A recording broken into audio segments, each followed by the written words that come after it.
इब्रानी की पुस्तक में 3 अध्याय में पद संख्या 12 से हम लोग पढ़ेंगे 19 तक।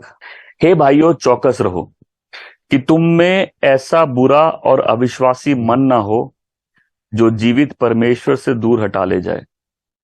वरन जिस दिन तक आज का दिन कहा जाता है, हर दिन एक दूसरे को समझाते रहो, ऐसा ना हो कि तुम में से कोई जन पाप के छल में आकर कठोर हो जाए।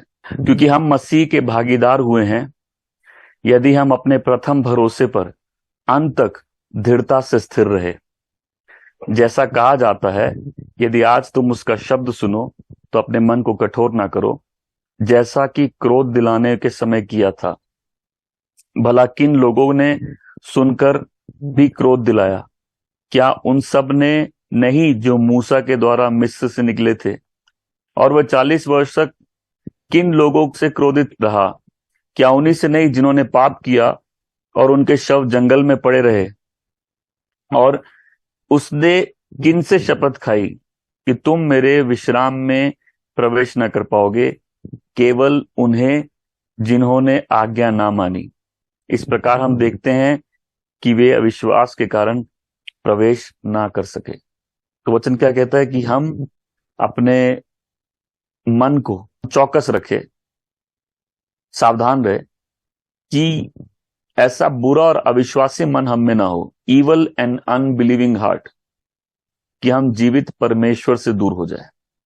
भाइयों, चौकस रखो। Brother, be aware, take care, take heed, lest you have an even and unbelieving heart. ध्यान दो, चौकस रखो, इस बात पे सावधान रहो कि तुम एक दोषी मन से ना जियो, एक बीमार मन, एक बीमार दिल से ना जियो। अब जब मन की यहां बात है, ये दिल की बात है। तुम एक बीमार दिल से ना जियो, तुम बुरे मन से मत जियो, ऐसे दिल से मत जियो जिसमें बुराई है और तुम उससे डील नहीं कर रहे हो। मतलब तुम दुष्ट प्रवृत्ति से मत जियो, अविश्वासी मन से मत जियो, उस मन से मत जियो जिसमें अविश्वास है। ध्यान रखो कि पाप के कारण तुम्हारा हृदय कठोर ना हो जाए और तुम जीवित परमेश्वर से दूर ना हो जाओ। इन बातों का ध्यान रखो, नहीं तो ये बातें आके बाद में तुमको तकलीफ देंगी। चौकस रहो, अपने हृदय की रखवाली करो। क्यों? अगर हृदय कठोर हो गया तो तुम उस परमेश्वर से, उस जीवित परमेश्वर से दूर हो जाओगे। मतलब अपने मन में अविश्वास को बनाए रखना एक दुष्टता है। बहुत से विश्वासी धीरे धीरे कठोर होते हैं, एक दिन में कोई कठोर नहीं होता है। दिल एक दिन में कठोर नहीं होता है। क्या आपने उन लोगों से मिला है जो प्रभु से पहले बहुत प्यार करते थे, आज आप वो बचना चाहते हैं आपसे? आज वो प्रभु की बातों से बचना चाहते हैं? आज आप जितना भी आपका दिल टूटे उनसे बात करते हुए, लेकिन उनका दिल नहीं टूटता, उनको बात अंदर जाती नहीं है। वो किसी भी समय में चले जाए, बात उनके अंदर नहीं जाती, क्योंकि उनका हृदय अब कठोर हो चुका है। वचन क्या कह रहा है? ध्यान रखो तुम्हारे अंदर बुरा और अविश्वासी मन ना हो जो पाप के कारण कठोर हो जाए। तो जीवन में संघर्ष है, सवाल है। जैसे आपने प्रभु का कोई वादा पकड़ के आप आगे चले और आपको वो ब्लेसिंग दिखी नहीं। अच्छे अच्छे संदेह करेंगे, लोगों के मन में सवाल होंगे। और क्या होगा कि जब प्रभु की उपस्थिति में हम रहते हैं, जैसे आज कलीसिया में, आज किसी के जीवन में आज कोई पाप है और हम प्रभु की उपस्थिति में अगर उस पाप से डील नहीं करते, क्या होता है? हम उस पाप को बना के रखते हैं, हम उस बुरे मन और उस अविश्वास को बना के रखते हैं। और अगर एक बार वो बना रह गया, वो धीरे धीरे पनपने लगता है, जो हमको भरमा के पाप के रास्ते ले जाता है और फिर दिल कठोर हो जाता है। हमने उन लोगों को देखा है जो पहले प्रभु से प्यार करते थे, और आज ये सच बहुत लोग जानते हैं कि आप भी वहीं होते, अगर यहां नहीं होते तो आप कठोर हो जाते, आप उन्हीं की तरह पूरे कठोर हो जाते। तो किसी एक व्यक्ति जिसका हृदय कठोर है, उसको उस कठोरता से निकालना कितना मुश्किल काम है। क्योंकि वो कठोरता एक दिन में नहीं आती है, वो अपने अंदर उस बुरे मन को रखने से आती है। और वचन क्या कह रहा है? चौकस रखो, चौकस रखो कि तुम में से किसी में भी बुरा और अविश्वासी मन ना हो। ध्यान दो, आदत ना हो जाए उस अवस्था को बनाए रखने की, क्योंकि एक कठोर हृदय परमेश्वर से किसी भी व्यक्ति को दूर कर सकता है अगर उसका ख्याल नहीं रखा जाए। और जिस चीज से आज हम नहीं लड़ेंगे, कल वो आके हमसे लड़ेगी। तो कोई भी अपने मन में अविश्वास की जगह रखता है तो वो एक दुष्टता का काम करता है। क्योंकि एक अविश्वासी का मन, जो व्यक्ति प्रभु को नहीं जानता, उसका मन तो अविश्वासी है ही, लेकिन एक विश्वासी के मन में भी अविश्वास आ सकता है और पाप उसके हृदय को कठोर कर सकता है, पाप उसके हृदय को मैला कर सकता है, पाप उसके हृदय पे बुरा प्रभाव लेके आ सकता है, पाप उसके अंतर्मन को दूषित कर सकता है। हम सब कई बार जब प्रभु की उपस्थिति में होते, सब ठीक चलता है, सोच भी नहीं सकते कुछ काम हम करेंगे, लेकिन हम उसको करते हैं। और कई बार विश्वासी अवाक रह जाते हैं कि किस कठोरता से इस काम को कर रहे हैं, जैसे परमेश्वर का भय भी चला गया। क्यों? क्योंकि पाप हृदय को कठोर कर देता है। पाप जो प्रभु का शब्द है उसको अनप्रॉफिटेबल कर देता है। क्योंकि अगर हम पाप को जगह दे रहे हैं, वचन मेरे जीवन में कैसे काम करेगा? ऐसे लोग वचन सुनते हैं लेकिन वचन उनके अंदर काम नहीं करता। और फिर एक बड़ी अचंभित करने वाली बात होती है कि यही व्यक्ति पहले प्रभु से इतना प्यार करता था, अभी वचन इसके अंदर क्यों नहीं काम कर रहा? क्योंकि उसने अपना दिल का ध्यान नहीं रखा और वो अपने अंदर अविश्वास और बुरे मन को बना के रखा है। मेरे साथ बोलो, पाप धोखेबाज है। क्योंकि पाप जब बहलाता और फुसलाता है, वो अपने आप को ऐसा प्रेजेंट करता है कि वो हमको अल्टीमेट सेटिस्फेक्शन दे सकता है। पाप जब अपने आप को प्रेजेंट करता है, वो हमारे प्रॉब्लम का अल्टीमेट सॉल्यूशन, हमारे रेबेलियन का सॉल्यूशन, कि अगर हम ये काम कर लेंगे बहुत आनंद आएगा। लेकिन वैसा होता नहीं है। पाप हमेशा झूठ का सहारा लेके अपने आप को प्रेजेंट करता है। पाप धोखा देता है। पाप है भरमाने वाला है।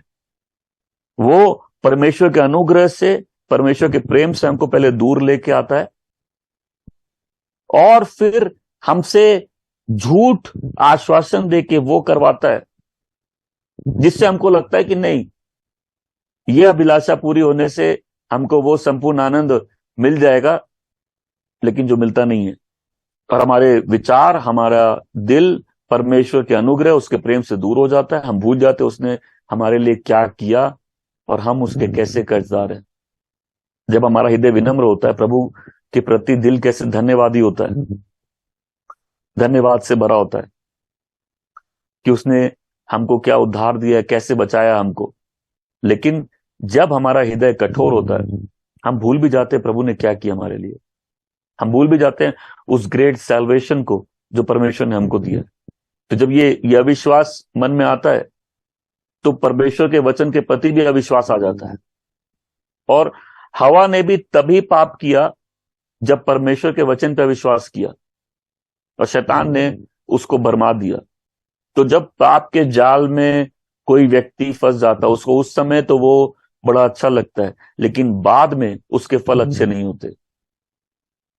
वो आनंद देने का प्रॉमिस करता है, लेकिन बाद में ऐसा होता नहीं है। और जब हम उस अनुग्रह को बेकार कर देते हैं तो हृदय कठोर हो जाता है। और वचन क्या कहता है कि हम अपने दिल को ध्यान दें। अगर विश्वासी ऐसे संघर्ष से नहीं जाते तो क्या दिल का ध्यान देना जरूरी था? हम सब उन इजरायलियों की तरह उस निर्जन प्रदेश से जा रहे हैं, इस जीवन के निर्जन प्रदेश से जा रहे हैं, जहां ट्रायल्स और टेम्पटेशन, हमारे संघर्ष, चुनौतियां और प्रलोभन, ये आना अनिवार्य है। ये जीवन में आते हैं। हमको दुश्मनों का सामना करना पड़ता है और दिल खतरे में है कि दिल में पाप नहीं बस जाए, दिल खतरे में है कि दिल में अविश्वास नहीं बस जाए। हम लोग सब इस रेगिस्तान से होते हुए उस वादे के स्थान में जा रहे हैं, लेकिन जिस व्यक्ति में आज्ञा पालन नहीं होगा और बागीपन होगा, वो उस वादे के स्थान में प्रवेश नहीं करेगा। तो उस अविश्वासी मन की रक्षा नहीं करनी है, उस अविश्वासी मन से डील करना है। क्योंकि जब दिल कठोर हो जाता है, हम आत्मिक चीजों पर ध्यान नहीं दे पाते, आत्मिक बातों पर मन नहीं लगता है, आत्मिक सत्य हम पर प्रकट नहीं होते, परमेश्वर की दया, परमेश्वर की कृपा हमारे सामने नहीं रहती, परमेश्वर के वादे हम भूल जाते हैं, परमेश्वर के जो वचन की वार्निंग्स है वो हम भूल जाते हैं, परमेश्वर की जो कृपा है, जो उसके बंदोबस्त है, जो उसकी आशीषें हैं, हम उसको भूल जाते हैं। क्यों? अब दिल की अवस्था कठोर हो गई। मैंने बहुत से पतरस देखे हैं जो बोलते हैं कि प्रभु को छोड़ेंगे नहीं, और भाग जाते हैं। मन का ध्यान रखो, कहीं तुम में बुरा और अविश्वासी मन ना हो। तो जब कोई व्यक्ति उस बुरे मन को बना के रखता है, क्या होता है? बाद में वो ढीठ हो जाता है, स्टबन हो जाता है, और ऐसे व्यक्ति को वापस उसकी पुरानी अवस्था में लाना बड़ा मुश्किल हो जाता है। ये व्यक्ति अपने आप को पाप के लिए दे देता है, क्योंकि जब इसने निरंतर पवित्र आत्मा को खेदित किया है, उसकी आवाज को दबाया है, पवित्र आत्मा को रेजिस्ट किया है। हमेशा बोलो, पवित्र आत्मा को रेजिस्ट किया है। हम लोग को पवित्र आत्मा को रेजिस्ट नहीं करना है। इसलिए आज मैसेज में एक बात मैं क्या बोल रहा हूं, संगति किसी भी हालत में नहीं छोड़नी है।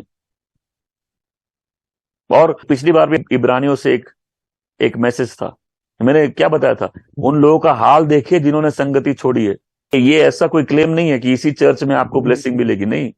लेकिन जो भी लोग संगति से बाहर गए हैं, उनका क्या हाल है? वो भूल गए कि किधर उनकी लाइफ चेंज हुई, कहां परमेश्वर ने उनके जीवन में हस्तक्षेप किया। जब दिल कठोर हो जाता है, उस समय बहुत लेट हो जाती है, क्योंकि अब फर्क नहीं पड़ता, अब भय चला गया है, अब दिल टूटता नहीं उस बात से, अब पश्चाताप हो ही नहीं रहा, अब अपने मन की करने की आदत हो गई है। देखो, कोई भी पुराना बंधन, उसको तोड़ना बहुत मुश्किल है। वो परमेश्वर की कृपा से ही टूट सकता है। बहुत मुश्किल क्यों है? क्योंकि जब वो पाप होता है तो हमको एहसास होता है कि परमेश्वर का आत्मा हमें मना कर रहा है, लेकिन हम फिर भी करते हैं। और वो करते करते ऐसी आदत हो जाती है कि अब हमारी इच्छा प्रभु की इच्छा के ऊपर हमने रख दी है, और अब हमने उस आवाज को दबा दिया है। इस कारण से परमेश्वर की उपस्थिति, उसकी आत्मा का इन्फ्लुएंस हमारे जीवन से हट जाता है। हमारा मन फिर परमेश्वर की आज्ञा मानना नहीं चाहता, वो किसी की भी बात सुनना नहीं चाहता, और वो वार्निंग को नहीं सुनना चाहता। लाइफ में अगर कोई बंधन आ चुका है, उसको तोड़ने के लिए कहीं तो अकाउंटेबल होना पड़ेगा, नहीं तो हमारा अंतर्मन, हमारी भावनाएं उस पाप के सामर्थ्य में मैली हो जाएंगी, और फिर आदमी पाप की सेवा करने लग जाएगा। अगर हम उस पाप को बना के रखेंगे तो हम जीवित परमेश्वर से दूर हो जाएंगे। अगर हम उस बुरे मन को, जैसे अगर मन में पाप आ गया है और हम उससे लड़ नहीं रहे, आप एक बार फिसले ठीक है, हम उससे लड़ नहीं रहे, हम उससे संघर्ष नहीं कर रहे, उसको प्रभु के चरणों में लाने की कोशिश नहीं कर रहे, तो थोड़े समय बाद वो पूरा राज करेगा, और उस अविश्वास और बुरे मन की अवस्था में पाप पूरे जीवन को कठोर कर देगा। यहां बहुत से लोग हैं ऐसी अवस्था से वापस ठीक हुए, और फिर इस कठोर हृदय में, इस अविश्वासी हृदय में परमेश्वर के लिए कोई कॉन्फिडेंस नहीं है, परमेश्वर पर कोई कॉन्फिडेंस नहीं है। आदमी अपने मन की करना चाहता है, अपने तरीके से जीना चाहता है। पूरा विश्वासी जीवन किस बारे में है? परमेश्वर पर कॉन्फिडेंस पर। कि पूरी इब्रानियों की किताब किस पे? उन्होंने परमेश्वर पर विश्वास किया। They believed in God. पहले ये दिल में आती है, लेकिन बाद में ये अवस्था दिल पे राज करने लग जाती है।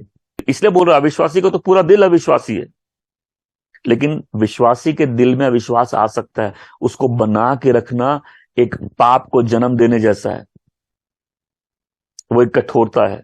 जब हम इस प्रतिदिन के जीवन में हमको डील करना पड़ता है ऐसी बातों से, ऐसे संघर्ष से जो हम सोचते नहीं थे कि हम पे इतना हावी हो सकते हैं। लेकिन हम सब गवाह होने चाहिए कि अगर हम निरंतर परमेश्वर का वचन सुन रहे और सहभागिता कर रहे हैं, प्रार्थना कर रहे हैं, तो वो पाप का बल टूट जाता है। तो चर्च गैदरिंग नहीं है परफेक्ट लोगों की, ये संगति नहीं है उन लोगों की जो पूर्ण हो गए, ये संगति उन लोगों की जो पूर्ण होना चाहते हैं, जिनके मन बदल गए हैं और उस बदले मन के अनुसार अब वो जीना चाहते हैं। ये संगति पाखंडियों की भी नहीं है जो बुरे हैं और अच्छा दिखाना चाहते हैं। ये संगति उन लोगों की है जिनको अनुग्रह की जरूरत है, जो कमजोर है और मानते हैं कि हम कमजोर हैं, जो संघर्ष कर रहे हैं और उनको परमेश्वर के अनुग्रह की जरूरत है। अब इस लाइफ में तो बहुत से टेम्पटेशंस है, बहुत से ट्रायल्स हैं। ये पूरी पत्री और बाइबल का पूरा मैसेज गॉड परमेश्वर के ऊपर कॉन्फिडेंस के ऊपर है, एक विश्वास के जीवन के बारे में, जहां आदमी परमेश्वर के ज्ञान में बढ़ता है, उसकी महिमा में बढ़ता है, उसका दिल परमेश्वर के पीछे रहता है, उसका मन परमेश्वर में आनंदित रहता है, परमेश्वर के प्रति आभारी रहता है, और इसी कारण से उसका दिल भी हमेशा साफ होता रहता है। वो परमेश्वर से सहभागिता करना चाहता है, परमेश्वर के साथ समय बिताना चाहता है। क्या कभी किसी ने प्रार्थना के जीवन की आशीष देखी है कि आनंद कितना है आत्मा में प्रार्थना करना, और जब पाप मन में बस जाता है कितना मुश्किल होता है उस प्रार्थना को वैसे ही करने के लिए, कितना मुश्किल होता है वापस प्रभु की उपस्थिति में जाने के लिए। तो तब विश्वासी उस संगति को बना के रखता है परमेश्वर के साथ और परमेश्वर के लोगों के साथ। लेकिन अविश्वास उससे उल्टी एक अवस्था पैदा करता है, जहां मन परमेश्वर के सामने आना नहीं चाहता, जहां मन परमेश्वर के सामने आना नहीं चाहता, जहां परमेश्वर की उपस्थिति में वो व्यक्ति आना नहीं चाहता, जहां हम परमेश्वर के दिए हुए बंदोबस्त में, सब बोलेंगे बंदोबस्त, जब लोग बोलते हैं हम संघर्ष कर रहे हैं, अच्छी बात है, क्योंकि जिनके मन पूरे कठोर हो गए वो संघर्ष नहीं करते, फिर वो उसी अवस्था में अब खुश है। अगर किसी पाप ने, किसी अविश्वास ने हृदय में इतना कब्जा कर लिया है तो उससे संघर्ष करना हमारा अपना काम है। ऐसे ही कई लोग जादू टोने में चले गए, ऐसे ही कई लोग व्यभिचार में चले गए, ऐसे ही कई लोग पैसों के लिए अपना ईमान बेच दिए। इतनी दूर चले जाए कि लौट के आना मुश्किल हो, तो फिर वो गाना नहीं गा पाएंगे ना, बड़ी दूर से आया हूं। वो एक बार गा सकता है, बड़ा पुत्र, तो बार बार जाके नहीं गा सकते वो। तो ये सब परमेश्वर के बंदोबस्त है, हमेशा बोलो बंदोबस्त। इसीलिए कितने लोग को अभी तक समझ में आया कि अब आपकी आदत हो गई है, यही तो ब्लेसिंग है डिसिप्लिन की। अच्छा तो ना लगता है, लेकिन ये कितना आशीष भी तो बन जाता है। जब रोज हमको प्रभु के साथ संगति करनी है तो अपने दिल का तो ध्यान रखना होगा, हम पाखंडी होकर कैसे जिए। तो परमेश्वर का वचन, प्रार्थना, सहभागिता, प्रभु की रोटी, प्रभु की जो मेज है, ये सब तो प्रभु के बंदोबस्त हैं, जो बार बार हमको उसका अनुग्रह याद दिलाते हैं। वचन उस कठोर मिट्टी में, वचन का पानी जब आता है वो मिट्टी नरम हो जाती है और फिर कुम्हार उसको वापस रूप दे सकता है। प्रार्थना में हमारे आत्मा को फिर से बल मिलता है। जब हमने किसी मुद्दे के बारे में प्रभु से बड़ा लग के प्रार्थना की है तो हमको अनुग्रह भी महसूस होता है, हमको हमारे आत्मा में उस तकलीफ, उस परिस्थिति से लड़ने की एक नई क्षमता भी महसूस होती है, उस पाप के ऊपर जय पाने की एक नई काबिलियत भी महसूस होती है। हमेशा बोलेंगे बंदोबस्त, ये परमेश्वर के बंदोबस्त है। फिर से बोलो मेरे साथ, ये परमेश्वर का बंदोबस्त है। आमीन। तो मैं अपने आप को कैसे ठीक रखूं? मिलते रहो, सुनते रहो, प्रार्थना करते रहो। कब तक? जब तक आज बोल सकते हो। हालेलुया। तो इस परमेश्वर के बंदोबस्त को हल्के में नहीं लेना है। अगर हम टेम्पटेशन में अपने आप को दे दे, पाप से प्यार कर बैठे, दुनिया से प्यार, शरीर से प्यार कर बैठे, अगर हम अपनी ड्यूटी का ध्यान नहीं रखे, अगर अपने आप को नहीं नकारे, तो हम फिर से पुरानी अवस्था में चले जाएंगे, फिर से स्वाभाविक मनुष्य हो जाएंगे, फिर से दुनियादारी वाले हो जाएंगे। लोग बोलते हैं आग लगी है ना, वो ठीक है, आग लगना आसान है, आग बना के रखना बहुत कठिन है। प्रार्थना करना आसान है, निरंतर प्रार्थना करना बहुत कठिन है। आज अगर वो धुन है, आग है, तो लगता है सब ठीक है, लेकिन जब वो चली जाती है उसको वापस बनाने में मेहनत होती है। तो इसमें प्रभु ने क्या बोला है? इसमें अगली पंक्ति 13 में क्या लिखा है? वरन जिस दिन तक आज का दिन कहा जाता है, हर दिन एक दूसरे को समझाते रहो। ऐसा ना हो कि तुम में से कोई जन पाप के छल में आकर कठोर हो जाए। इसमें क्या ड्यूटी है कि जब तक आज का दिन है, जब तक जिंदा हो, जब तक मौका है, वचन क्या कहता है, आज यदि तुम मेरी आवाज को सुनते हो, जब तक आज का दिन है, एक दूसरे को चेताते रहो, एक दूसरे को एनकरेज करते रहो। मतलब भटक तो रोज सकते हैं लोग, अगर रोज भटक सकते हैं तो रोज क्या ड्यूटी है, एक दूसरे को एनकरेज करते रहो, क्योंकि रोज हम लोग को एनकरेजमेंट की जरूरत है। एक दूसरे को चेताते रहो कि वो अपनी ड्यूटी करे, ताकि हृदय कठोर ना हो जाए। ये ड्यूटी है, और ये ड्यूटी क्या है, डेली ड्यूटी है। ये जो प्रभु के दास है उनकी ड्यूटी है कि लोगों को बार बार याद दिलाते रहे। लेकिन ये हर विश्वासी की भी ड्यूटी है कि एक दूसरे को एनकरेज करते रहे, एक दूसरे को वार्न करते रहे, एक दूसरे को चेताते रहे। ये पेरेंट्स की ड्यूटी है, अपने बच्चों को वार्न करते रहे, अपने बच्चों को एनकरेज करते रहे, बेटा सही राह पर चलो। ये बड़ों की ड्यूटी है, छोटों को बार बार याद दिलाते रहे। ये सारे चर्च मेंबर्स की ड्यूटी है, एक दूसरे को बार बार एनकरेज करते रहे, क्योंकि सारे मेंबर्स एक ही कम्युनियन का हिस्सा हैं, एक ही विश्वास है। क्या आप सोच सकते हैं कितने लोग भटक गए क्योंकि उनको कोई एनकरेज करने वाला नहीं था, उनके पीछे कोई लगने वाला नहीं था। इस चर्च का हमने सिस्टम बनाया कि जो जिस फेलोशिप में, यहाँ अलग अलग छोटे छोटे झुंड है फेलोशिप के, उस फेलोशिप में एक दूसरे का ख्याल रखे। अगर आज अपनी उस ड्यूटी में कोई सही नहीं रहा है, उसके लिए पश्चाताप करे और अच्छा करने में हार नहीं माने। जब आपका भाई या बहन कठोर हो जाए, दिखे नहीं, संगति नहीं चाहे, उनको प्रार्थना में रखिए, उनके पीछे लगिए, उनसे बात करने की कोशिश करिए, उनके घर जाइए। हाँ, अगर वो बोल दे उनको नहीं रखना तो कोई कुछ नहीं कर सकता, हमसे प्रार्थना कर सकते हैं। कई लोग हैं, वो साफ बोल देते उनको रखना नहीं, वो कमजोर से बदमाश हो जाते हैं। लेकिन हमारी ड्यूटी क्या है? आज कुछ लोग पाप के जाल से बच के यहाँ हैं क्योंकि कुछ लोग उनके पीछे जाके उनको एनकरेज किए। ये हर बिलीवर की ड्यूटी। अब सोचिए, अगर हम लोग इसको अपनी ड्यूटी बना ले तो हम लोग ऐसे भी बिजी रहेंगे कि नहीं। ये एक और काम है, याद रखना कि भाई हमारे अगल बगल जितने लोग हैं ये ठीक चले। प्रभु का वर्ड क्या बोल रहे हैं? इस मैटर में सीरियस रहना है, इसको सही मन से करना है। हम किसी को ये ऐसे रिस्टोर नहीं कर सकते कि बोल के कि हम तुमसे बेहतर है, नहीं, वो पॉइंट ही नहीं है। यहाँ कोई किसी से बेहतर नहीं है, सब अनुग्रह के पात्र है, प्यार में। तो हमको जब किसी को रेस्टोर करना है, कैसे करना है? सीरियसली।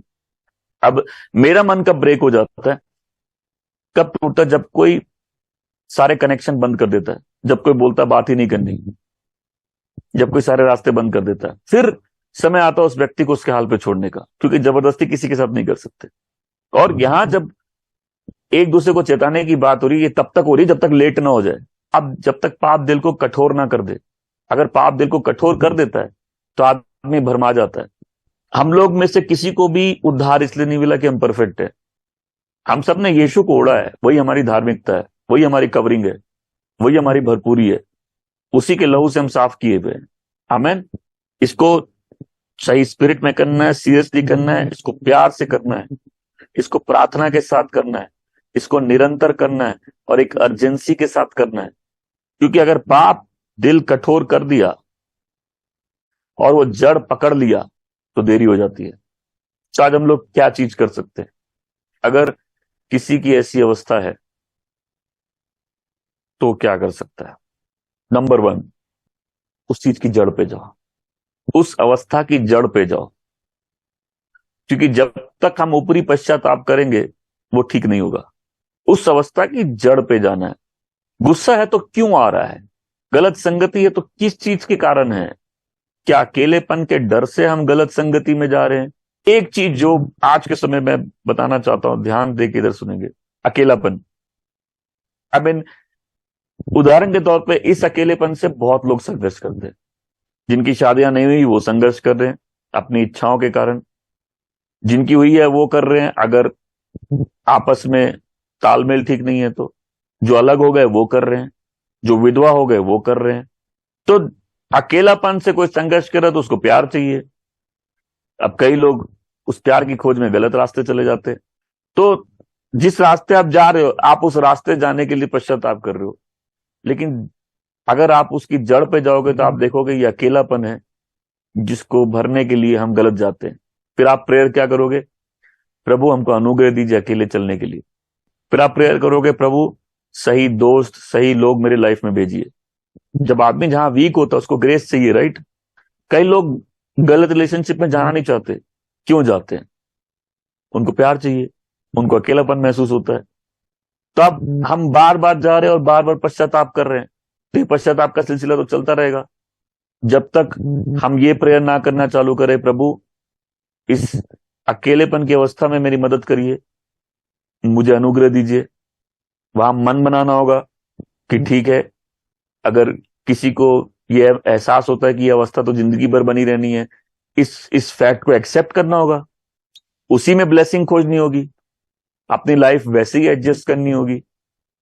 फिर कुछ अच्छे दोस्त बनाने होंगे, अपने आप को किसी काम में एंगेज करना होगा, किसी ड्रीम में, किसी विजन में अपने आप को एंगेज करना होगा, किसी पर्पस में। अगर बार बार पैसों के बंधन में, कर्ज के बंधन में, गलतियों में आते हैं और बार बार पश्चाताप करते हैं, वो तो चलता रहेगा जब तक हम उसकी रूट सोर्स में नहीं जाएंगे, पैसे के लालच के लिए।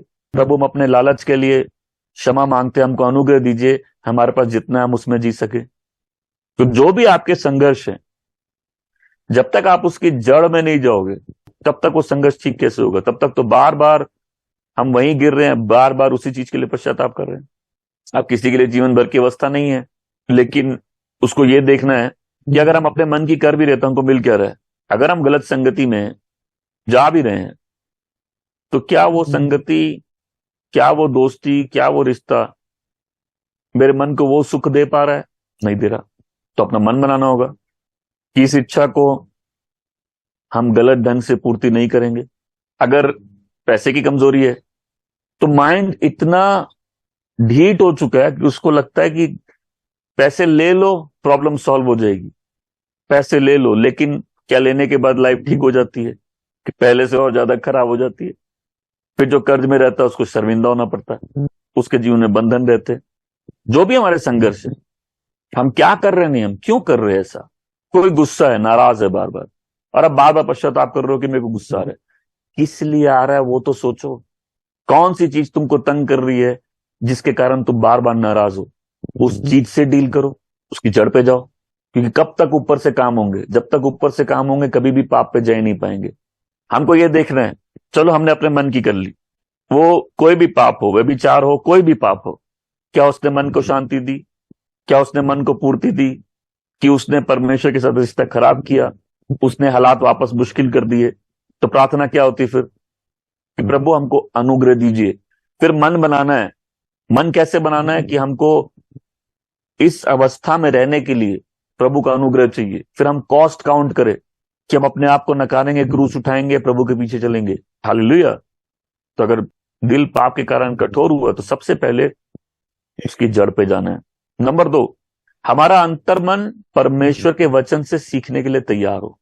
क्योंकि कॉन्शियंस अगर ट्रेंड नहीं होगा वर्ड से तो लाइफ कैसे चेंज होगी? जब हमको हमारे पाप के बारे में वचन पता चले तब हमारा अंतर्मन वापस दुरुस्त हो सकता है। नंबर 3, ये याद रखना है कि परमेश्वर के रास्ते के बाहर कोई प्रोटेक्शन नहीं है। अपनी वाचा परमेश्वर के साथ वापस बांधनी है, उसके अनुग्रह पर निर्भर होना सीखना है। प्रलोभन के ऊपर जय पाने के लिए परमेश्वर की उपस्थिति में जीना सीखना है। हमको आदत डालनी है गॉड की प्रेजेंस की। अपने आप को नकारना सीखना है। हमको ये नहीं बोलना हम ये पाप नहीं करेंगे, हम वो पाप नहीं करेंगे। नहीं नहीं नहीं, हमको ये बोलना है कि हम अपने आप को डिनाई कर रहे हैं। हमको चीजों को डिनाई नहीं करना है, हमको अपने आप को, अपने मन की नहीं करनी है। अपनी लाइफ को अकाउंटेबल बनाना है। बहुत ब्लेसिंग है इसमें। अगर हम जवाब दे रहे थे, अगर हम किसी के भी अधीन हो, जहां हमको मालूम है कि अगर हम गलत करें तो शर्मिंदा नहीं होना, हमको सही रहना है। और आखिरी बात याद रखना है, न्याय का दिन बहुत करीब है, या मृत्यु कभी भी अचानक से आ सकती है।